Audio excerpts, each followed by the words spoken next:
Hello po, good morning po.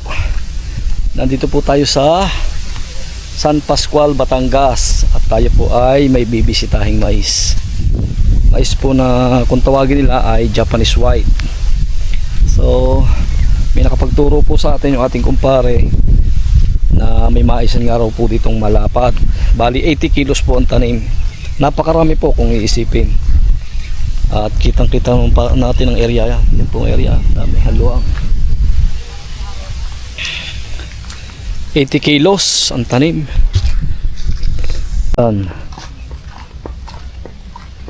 Pare, 80 kilos pala daw.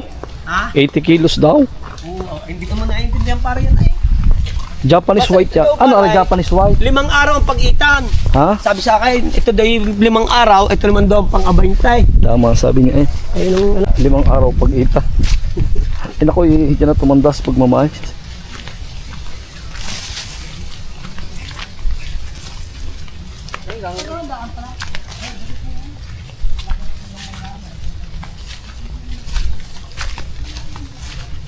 Yan pare ang hilig ko rin magtanim ng ganyan. Ang kulang lang sa akin taniman. Bakit ko yan hindi dilaw tiyan mo? Dilaw. Ano ang pisang kong pinakamaganda Ala. sa Quezon. Yan ho ang malakas na buyer sa mais. ayan para yan. Hello. Hindi maki. Sinlaki ko lang. Mga sinlaki ko lang eh. Sakuhin. Sakuhin. Hindi ari bilangin. Sakuhin ano. Uy. Titingin ko sa idinadaan at baka may hayop. May ahas. Nabayanin sa nga. Agayan. Ano sa palagay mo?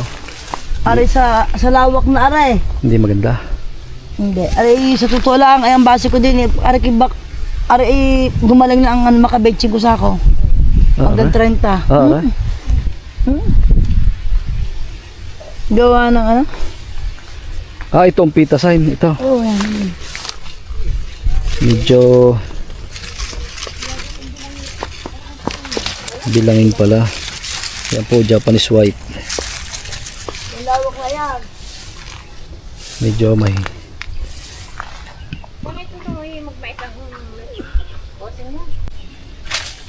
Walang malaki, Yeah. walang primera. Ari lang naman ang masama ang lagay ng mais. Yung sunod doon ay tingnan niyo at maganda. yung paparaan. Yan ang kabiyak na yan. Doon? Saan ganda doon? Malapad kung sa malapad. Matindi yan.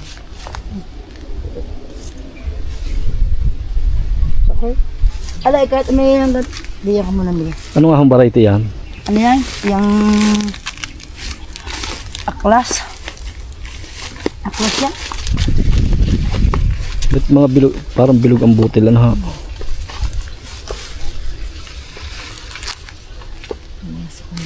Tingnan natin. Masarap ka itong mais na ito. Oo.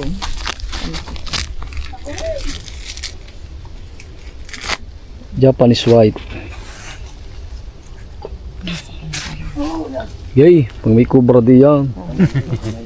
Sasamahan ko. Wala naman doon yung maganda eh. Sabi may hinahanap yung may bulaklak eh. Wala akong nakikita may bulaklak. Ang tingin ko puro may kwan ay may tama. Pang sakoy. Sakoy, bili. Sa palagay boss. Sakuhin aray, dahil pwedeng pakyawin, hindi ko kaya. Ay kapag Hindi, sakuhin, mag-usap kayo. ano ito, bibigyan po sa ako aray. Kano kaya ang price nito sa ako? Nasaan kami araw ito na mag-uusap? Ay, ini parada yan.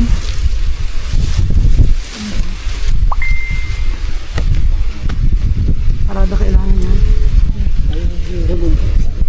Eh di ni Kwan, ikaw ang papa ano niya, kung paano mo maano. Yan. Sakuhin niya. Pero sa totoo sarap na rin sa malunggay o kaya talabas ng Ay, oo naman. mamatay ko pa ng Ang gulay. Hari ko, hindi naman. Oh. Hindi naman magagabiris. Dapat na rin akin. Isa ang kulang ko. Bahala na kayo sa inyo. Yung kabila. Saan ko sisilipin? Tutoy ka. Saan nga daan? Tutoy, samahan mo ako, Tutoy. Hindi, wag na. Pero bukan pag-iiba. Ang mais mo ikuam, yan ay hindi ako technician na. Pero ako talaga magmamais ako kay. Kahit hindi may pasilip sa akin yan, ano ko na, kita ko na. Hindi po yung dalawang setting. Saan ka? Ayun yung kabilang yan. Hindi lang naman po rin. Saan daan? Yan po, bibistahin po nila yung nasa gitna. Sabi po nung nagtanim ay iba daw pong klase. Dahil ang mais po ay siyempre may mahina, may maganda. So kailangan pong tingnan. Kailangan bisitahin at suriin kung talagang maganda ang pagkamais. Di umano, ito daw pong parting ito, sabi nung buyer, ng ating pinsan ay sakuhin. Hindi pwede sa purbilang. Kasi medyo mahina nga daw po mais at maliliit. Yan, katulad po nito. Yan. Sample po tayo. Yan. Medyo maliit po ang pagkamais. Kaya ang sabi po nila, yun po pala ay dalawang klase ang pagbili ng mais. Isang sakuhin at isang bilangin. Ibig sabihin po ng sakuhin ay isasako at doon mag-uusap ng presyo. At yun naman pong purbilang ay di kada isang piraso po ang presyo. Pero lahat naman po ng mais, kahit mahina, kahit maganda, at maganda, ay lagi pong mabibili at mabibili.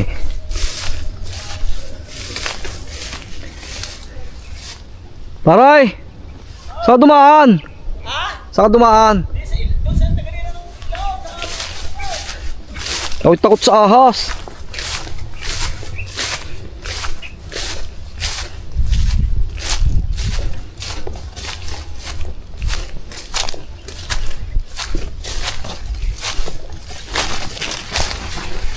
Pero ang tingin ko din mas maganda, Aray. Maganda. Pag-uusapan nila ang sistema ng pagbibilihan.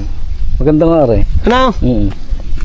Pero yung galing diyan Yan, ito sinasabi nilang purbilang paggatong klase. Paano yung quality? Ito namang gartaw ay di puro sako. Kagaling nga ho ang mga inabili ng purbilang sa puti. Ang alam ko sa puti lahat ay puro sako eh. Pag sinabi kang purbilang Ay, di baka bibilangin ng ano? Hindi sabihin ko paano Paano? Di halimbawa ho, di halimbawa ay bumilang ng, di ang pag-uusapan yung presyo kung magkano isang piraso. Pag puro sako naman, ewan ko kung magkano dalang presyo ng mga inang puro sako.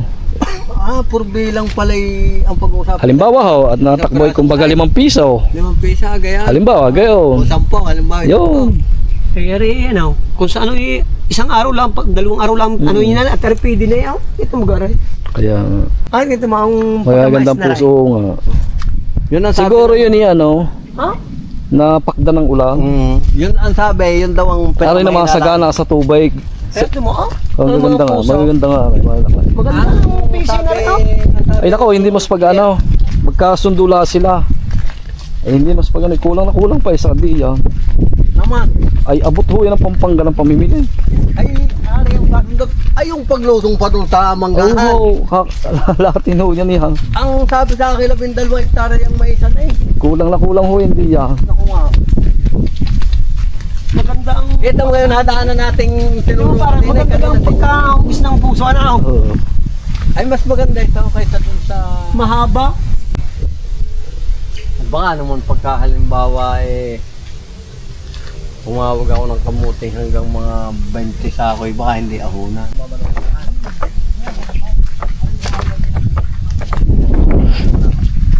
Nakakatuwa pa rin ang ganito mga tanim. Pag hindi nakachimpo dito, talagang bilis ka yayama. Yeah, iniwanan na tayo.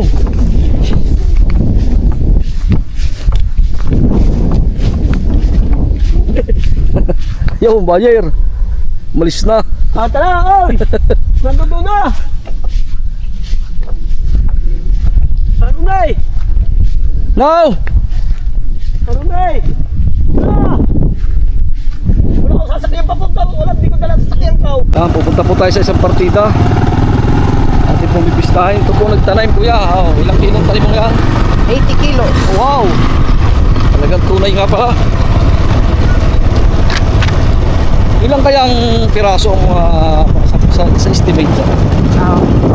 80 kilos. Saan tayo napan? Nasa salo.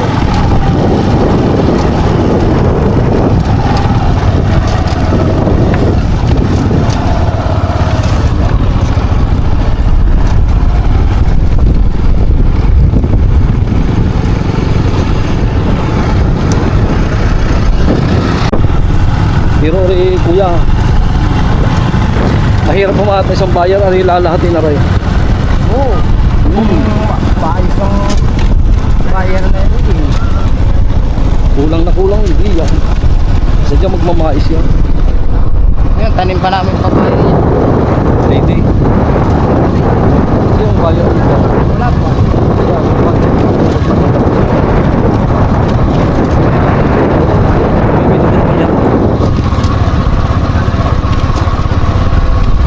Lupa nyo lahat ito? Hindi, sa kamilya na to. Ah, sa Kamilya. Yung manggahan, hindi yan sa kamilya. Sa inyo. Ganda no? Ganda ng view. Matapang lang ang kalabaw mo. Baka masuwag ang ating ano.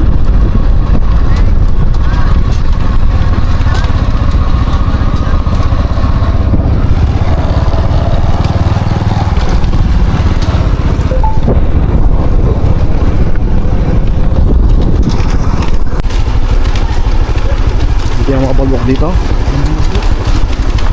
Raptor naman yun.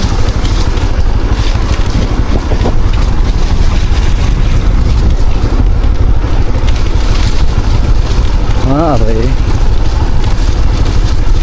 Yan ang kasabay mo. Bali, ilang lagay yan? 4. Yan ang kasabay ng pita sa Oh, hindi, yung padalawang set. yung padalwa. Yung mga araw na lang bibilang. Kung abay hindi, abay 5 yan. Nakasunod ka kaya mga yan? Lawak. Ano yung traktora? Kalabaw. Traktura. Traktora. Bali, ilang hektarya ang kabuuan kuya? Nasa 10 hectares. 10 hectares. 10 hectares lahat-lahat. 80 kilos ang naitanim.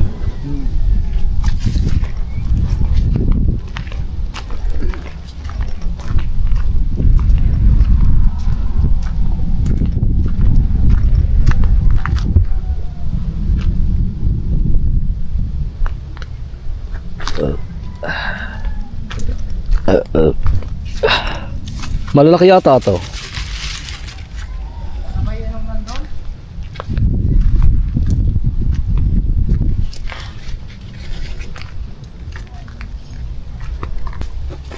Ano parang dantay mahaba ang katulad. Mangingitim ang buyer. Sa init. Medyo na nga. May ampalaya din eh oh. Yo. Nakausap dito? Oo. Anak, magkano na ako. Ay nga mais mo. Ay, puro sako tayo.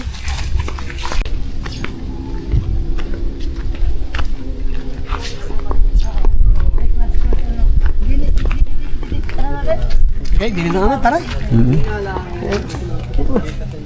Marami ka na parang vlog. Kaya ako ng pampangol. Punta na po tayo ng sasakyan at magtatawagan na dalawa lang po sila. Through cellphone na lang para sila magkabilihan. Dahil yung tunay na may-ari po ay wala at may nilalakad. So ito po ating nakausap po mga caretaker. Yan po yung talaga nagtanim. Pero wala po yung financer. Kaya abangan po natin kung magkakabilihan sila o hindi. So kami po yung uuwi na. Medyo anong oras na? Alas 12 pasado na pala. Alas 12 Gs. So kami po balik na sa sasakyan. At dito po natin pinuputol ang ating video. Maraming po salamat. God bless at ingat po tayo lagi.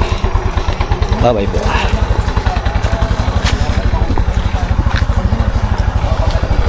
Manggahan. Ilalim ng manggahan.